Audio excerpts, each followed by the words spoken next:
So yun guys, welcome back sa channel natin. Ito na yung pinakihintay nating review, no? Yung STR-MG. So sa nag-comment, eto na para sa ito, pre. Salamat muna dun sa sponsor natin kay Boss Saging. Yung shoutout natin yan, solid talaga yan. Isa sa mga nagtuturo sa atin malulupit na tips, no? Iba talaga si Boss Saging. Ito, tara! Pisahan na natin to, no? Huwag na natin patagalin. Review na natin tong MG. So, ano ba? Sisingit ba natin yung Energy MG o pure STR MG? Siguro pwede natin isingit, no? Pero unahin natin yung STR MG. Okay? So, tara! STR MG. So, ano nga ba yung mga naka-open na skill sa STR MG? Tara, subukan natin. Skill. Unahin na natin skills, guys, no? Ng STR MG. So, kung makikita nyo, guys, meron pa rin siyang mga skill ng Energy MG. Bakit? Kasi pag nag-umpisa ka kasi ng game, parang kadalasan ang unang na-open talaga Energy MG. Tama ba ako? Hindi ko lang sure ha. Kasi pa magkikreate ka na account MG. Parang unang mga na-open skill talaga pang mage eh. No? Parang pag level 50 or 100 pa yata nagpapalit. Anyway, tuloy na natin yung skills, no? So ito skill. Summon sa Red Dragon, deal magic damage. So hindi yan. Magic damage to eh. So hindi yan. So, Twister, hindi siguro din yan. Evil Spirit, hindi yan. Aurora, hindi yan. Pyroblast, mga pang mage to. Ito, Flames of Destruction. Magic damage, so hindi rin yan. Ito, physical damage. Ito na yung mga pang STR engine skill, no? So, ito, deals physical attack. 126% damage to enemies. So, ito. Anong pangalan tong skill na to? Power Slash. Okay, naka-level 1 lang siya. Ito yung Moon Slash, so naka-level 4. Malamang ito yung isa sa mga magagandang skill ng STR-MG, no? So, deals physical attack. Level 4 lang to guys, ha? 155.6 damage to the target with a 5% chance to deal 30% more. Okay, so baba, no? Deals 77.8% damage to the targets within 2 grids and increase damage taken of player targets by 19.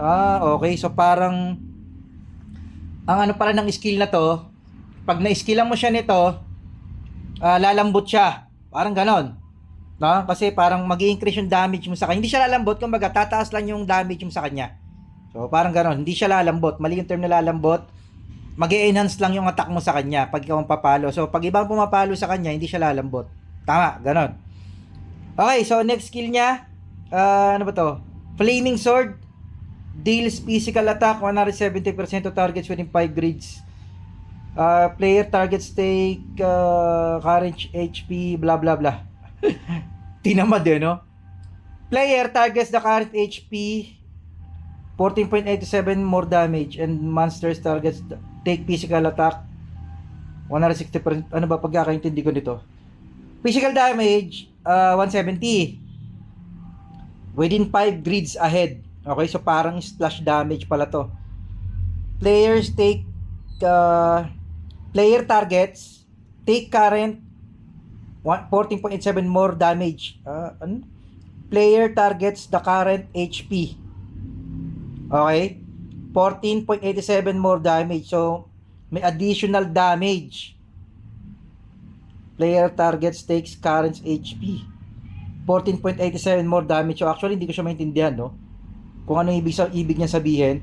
Parang, pag mas mataas siguro yung HP, ganon, mas malaki yung damage na, mag-additional damage ka na sa 14.87%. Parang gano'n na intindi ko eh. So, sa monster naman, plus 160 sa monster. Okay. So, guys, correct nyo ako kung tama ako, no? Hindi ako sigurado. So, ito yung pang AoE, Gigantic Storm, pang ano to. So, ito yung hide, guys, no? So, ito yung hide. After casting the skill, increase own movement speed by 120. Okay, reduces physical damage from other players. So, may damage reduct ka sa mga players, 50%. So, napakalaki, no? Tapos, resist freeze, fatal strike, frozen blood, freezing arrow, atmang grip, and earth rift. So ito yung mga skill ng ibang class, mariresist mo sila. Okay? For 4 seconds. Tapos ang cooldown niya ay 30 seconds. So, goods na goods, no? Ang bilis lang ng cooldown niya. So, malaking bagay to guys. Kasi, kung BK ang kalaban mo, pag na-fatal strike ka,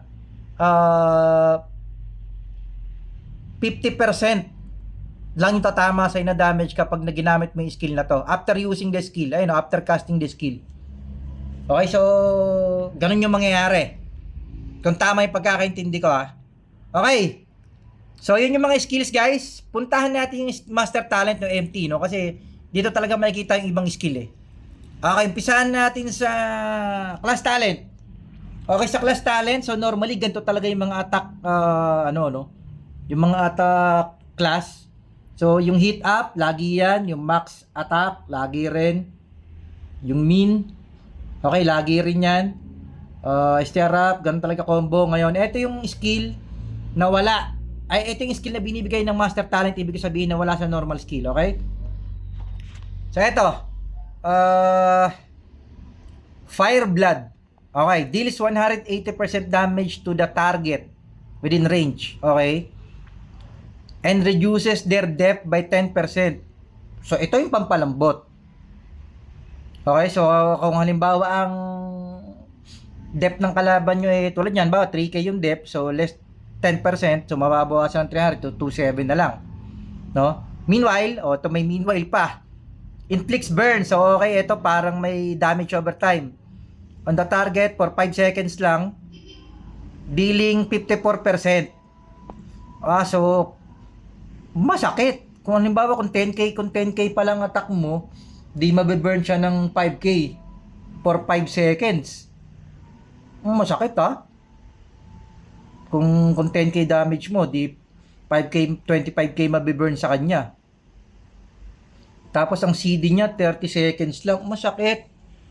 Guys, so ito Fire Blood, damage overtime to, parang poison arrow ng Agi, no? Kaso mas mabilis umepekto kasi 5 seconds, eh.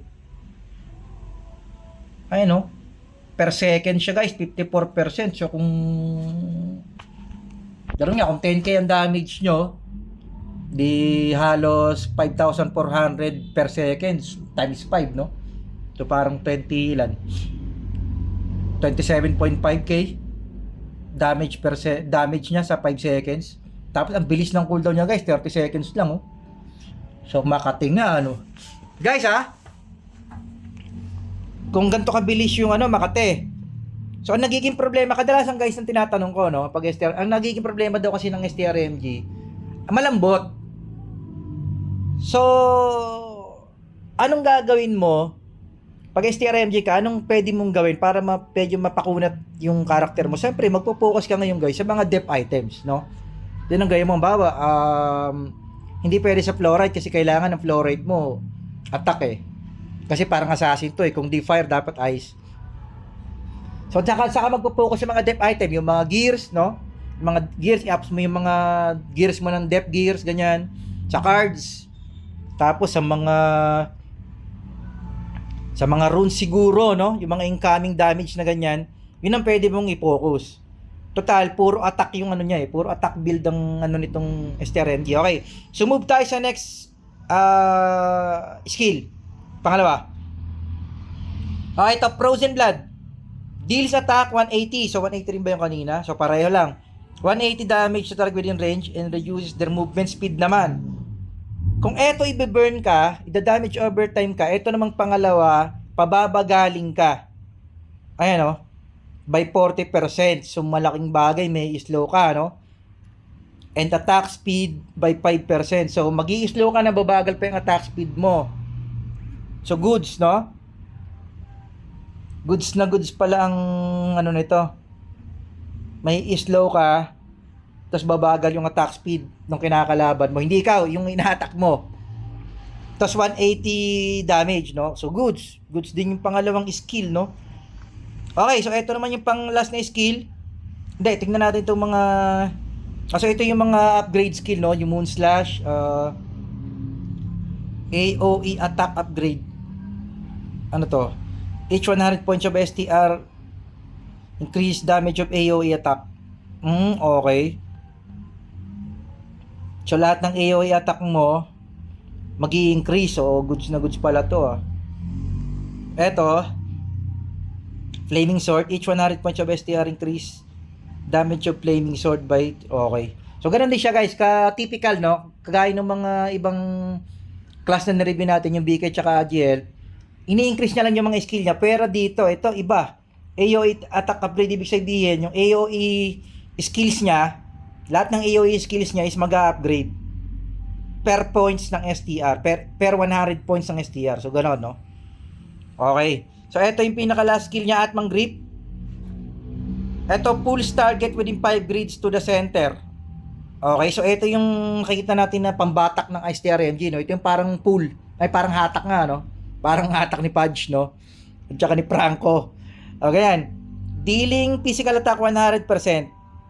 Okay, so 100% lang. And imprison them for 1 second. So haatakin niya, tapos i-stun niya ng 1 segundo. Okay, kaso parang ang baba, no? Ang baba ng damage, tapos yung stun niya 1 segundo lang, kahit sana mga 2 seconds, no? Pero tingnan natin, hindi kasi natin alam kung ilan pag ni-level up kasi hindi naman natin makita, no? Yun ang sayang.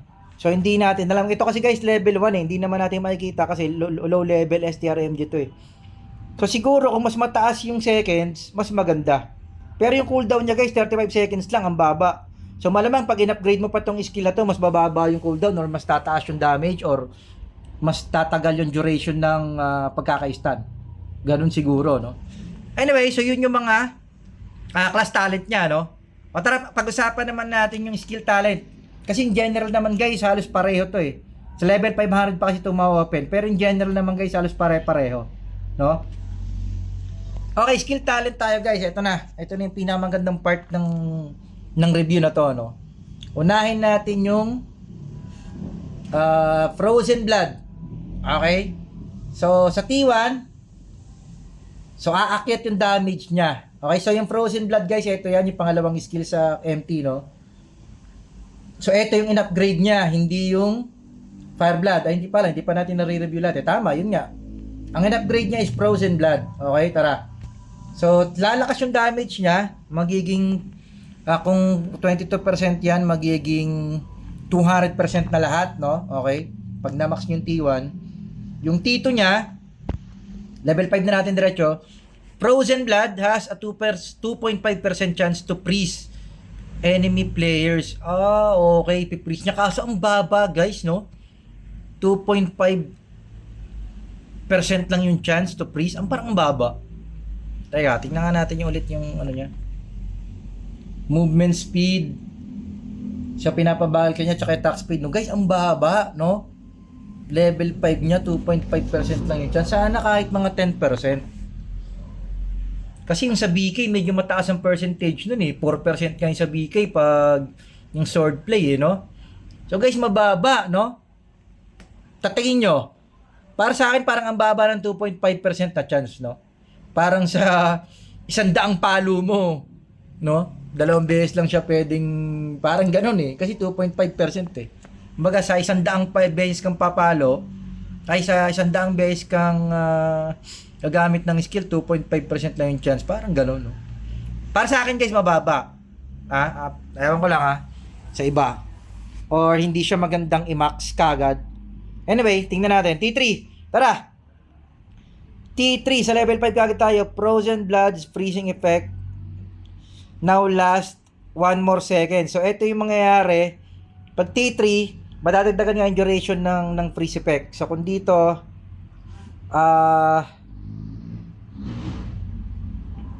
wala naman nakalagay, no? Kung ilang seconds yung duration ng freeze effect.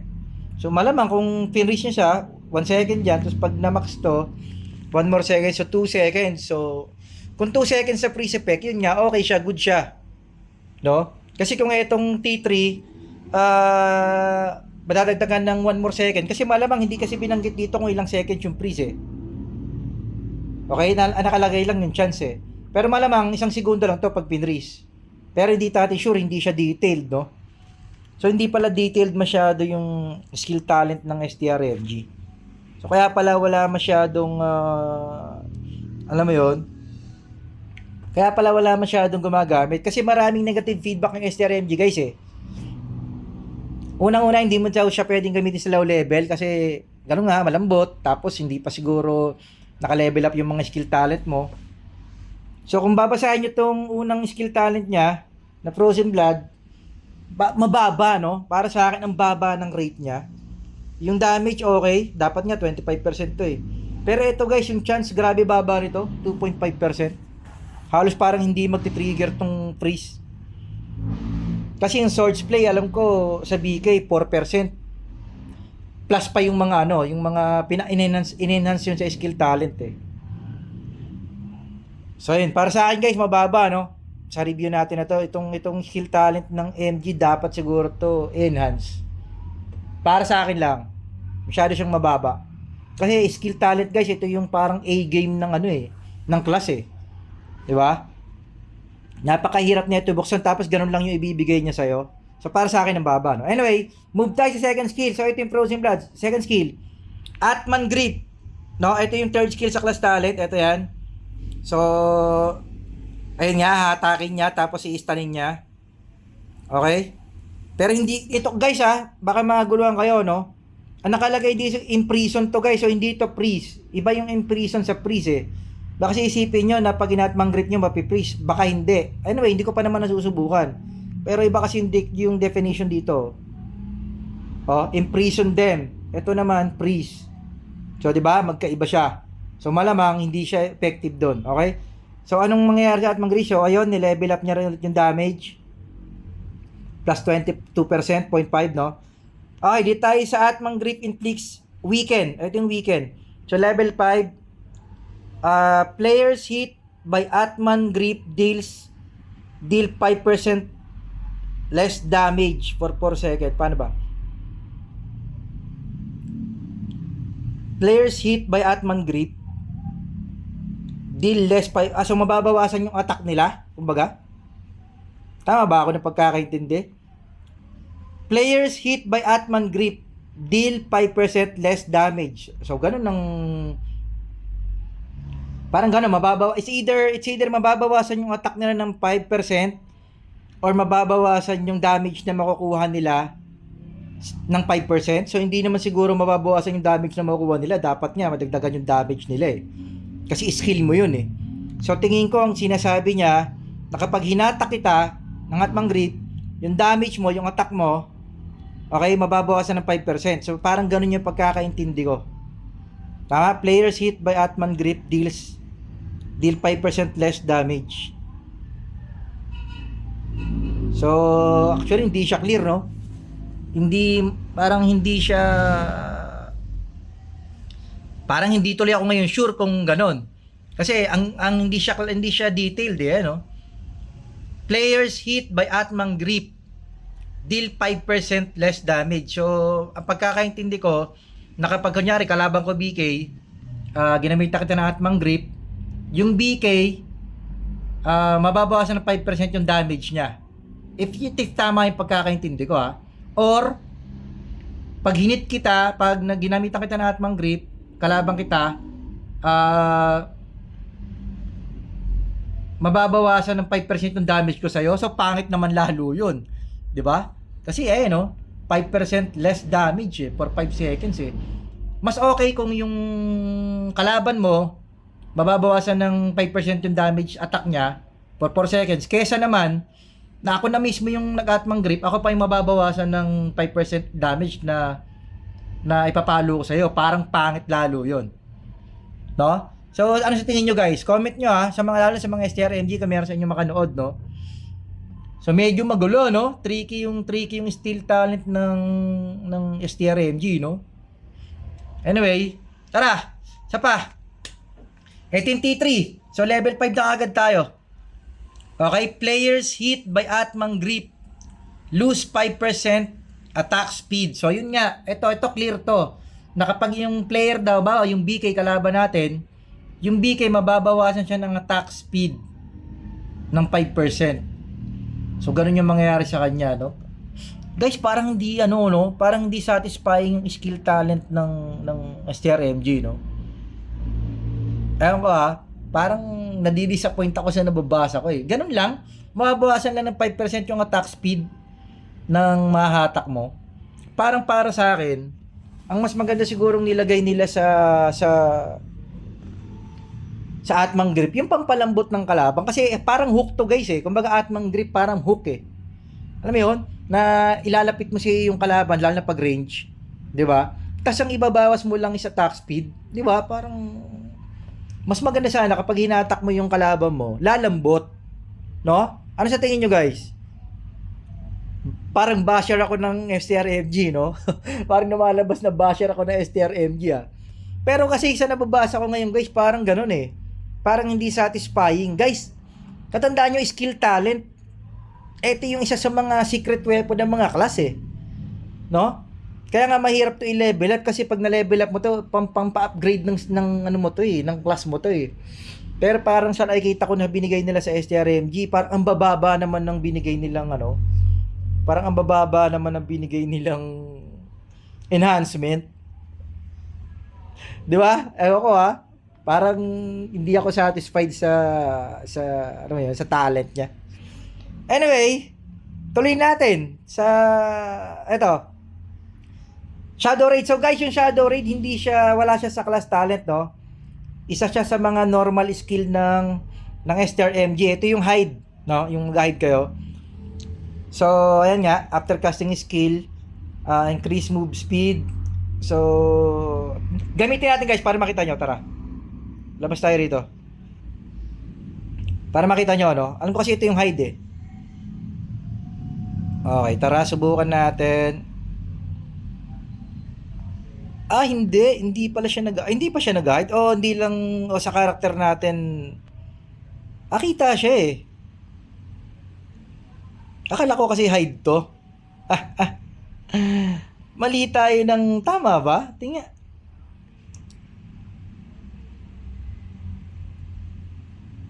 Hindi guys eh. Hindi siya nag-hide, no?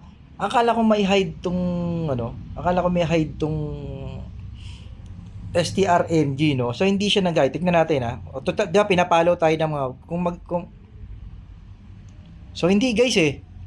Hindi siya hide. Magkakaroon lang siya ng resist. So wala bang skill na hide tong ano? Wala bang skill na hide tong MG? Nagkamali lang ba tayo? Alam ko meron guys eh. Anyway, tingnan natin. Kasi hindi pa natin binabasa yung skill talent. Tama, doon pala yung skill talent yun. Sorry. Masyado tayong na-excite, no? Ito na pala. Okay. So, Shadow Raid cooldown. Ito CD niya. Bababa yung cooldown. Ito pala, nandito pala siya. Eto na pala guys. Masyado tayong na-excite, ano? Mali. So, eto siya guys. Grants invisibility when casting. Okay? So, eto siya. After Shadow Raid, gains invisibility for 10 seconds. So, eto. Yung parang phantom ng Energy Elf. Na Energy class. So, eto na yung hide guys. Eto yung skill niya. Yung skill niya na yon, mag-resist. Tapos, magiging invisible ka for 10 seconds. Pag naka-max. Yung level 2. Tier 2. Ayan, so ito pala. Naihiwagaan tayo, no? Masyado na nating binabash yung STRMG, ah. So, ito yung guys, yung hide, no? Pag kinas nyo yung skill, mag-hide siya. Pero kailangan nyo munang i-level up yung T2. So, hanggat wala kayong skill talent na T2, hindi siya mag-hide. Okay? Guys, so sana gets nyo, no? Ulit. Baka kasi isipin nyo, may hide yung STRMG, pero kailangan nyo munang i-level up. Ito yung guys, ito yung skill. Okay? Hanggat hindi nyo nale-level up yung skill talent T2, ito guys di pa kayo magkakaroon ng hide, ng invisible, no? So ayan, para malinaw baka kasi magulat din kayo gaya ko eh. So yun, ulit guys, pag yung skill na Shadow Raid, okay, magiging invisible ka lang pag naging level 5 yung T2 ng skill talent. So hanggat hindi nyo siya nale-level na max level sa T2, hindi siya mag-hide. Ganito lang mangyayari sa kanya, no? Kita pa rin kayo. Okay? Guys, baka kasi malito kayo, no? Baka akala nyo rin may hide. Oo, may hide siya, pero kailangan nyong i-level up bago siya mag-hide. Okay? So ayan, malinaw na guys ha. Okay, move forward tayo. So next natin is yung T3. Tingnan natin. Okay. T3 level 5 reduces magic damage taken in shadow raid status by 30%. Okay. So habang naka shadow raid ka,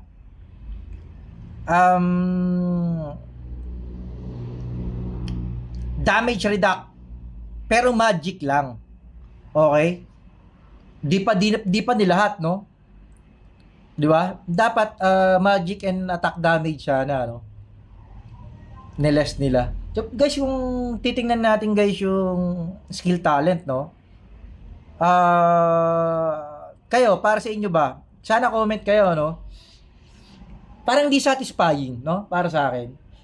Ayaw ko lang, ha? Parang ako, kung ako tatanungin nyo, parang hindi satisfying para sa akin yung ano. Hindi satisfying para sa akin yung skill talent. Na unang-una, dito sa Tisa Frozen Blood, nakakadismay yung 2.5%. Ang baba, sobra. No? Medyo ito, yung T3, medyo okay kasi nga, additional 1 seconds. Ay, 1 second. So, para magiging 2 seconds yung freeze mo. Kaso guys, yung chance mo na mag-freeze, isipin nyo, no, 2.5 lang. Diba?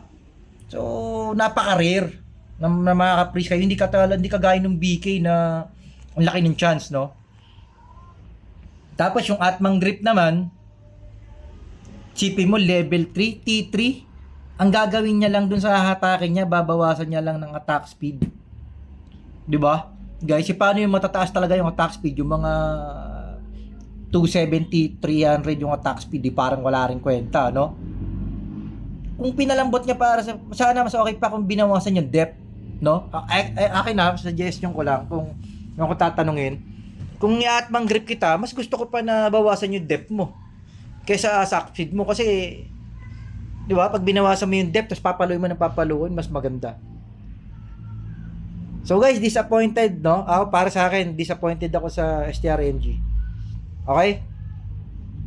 Tapos, etong tito niya naman, hindi pa maintindihan kung less damage ba tayo sa kanya or less damage siya, no? Ewan ko. Hindi siya clear eh. Or hindi ko lang magets. Basta guys, comment kayo, no? Sana mag-comment kayo, mga STRNG. Comment naman kayo sa video na to pag napanood nyo, no? Kasi parang hindi talaga satisfying yung skill talent. Ito yung pinaka-goods na sa skill talent niya. Ito lang yung pinaka-goods para sa akin.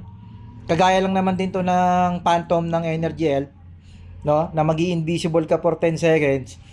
Tapos itong T3 niya naman, damage reduct ka na nga. Kaso magic lang. Paano yung mga paano pagbawa nasa gitna ka, agawin mo yung dragon. Sinipa ka ngayon ng DN, konti na lang buhay mo. 'Di ba? Di namatay ka.